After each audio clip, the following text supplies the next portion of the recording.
Hi, it's Thursday, March the 17th, and I've updated my data to the end of day data for March the 16th, and I just want to review the signals that are coming in for the ETF trading strategies, the high probability ETF trading strategies based on yesterday's data. Now, yesterday was Wednesday the 16th and was a huge down day in the market, 250-point drop in the Dow. Consequently, a lot of these ETFs are now firing some kind of signal, and if I'm looking at the summary screen here, in my list, I have a list that I look at on a daily basis of 249 ETFs. In fact, if I show all the blank rows here, you can see that my count of symbols here is 249.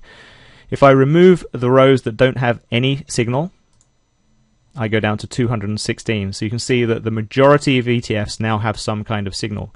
And this is one of the first times I've seen in the ETF Trading Bandit that the whole summary screen is pretty much full with just about every kind of signal that is possible. So, you know, we have the initial buy signals coming in on some of these ETFs. We have second unit purchases coming in. There are some positions that have already been taken on the long side and they're being held. In the TPS strategy, you can see every type of signal: the buys, the second unit purchases, the third unit purchases, and the fourth unit purchases, and short sales and sell short third units and all kinds of things. So this is a very interesting point in the market. But actually, is another benefit of the ETF Trading Bandit is that you can tell the general market situation is highly volatile just by looking at these signals and the fact that there are so many. What I wanted to do right now, though, is just take a look to see what will happen based on today's action. And so I'm going to do an intraday update, and it's currently 12:35 Pacific Standard Time, so this is 3:35 New York time. And 25 minutes to go before the market closes. I'll do my intraday update, which will give me 15-minute delayed data.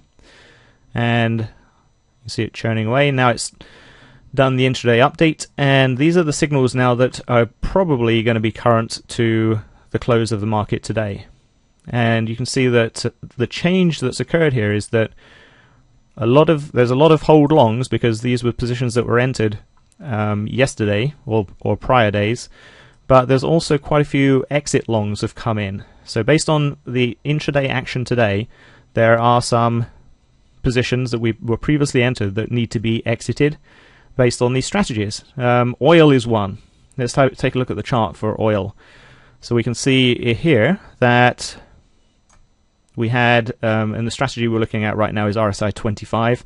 You can see that we had a, let's say, a Tuesday signal to get in, and now we're on Thursday and we're now having a signal to exit. If this condition, the condition for exiting is that the ETF is above its RSI 4, and so if this stays until the close, we know that there'll be an exit in this position. That'll be quite a nice little gain, because you could have potentially have gotten in here at around 26-ish, and you could have exited at 27-ish.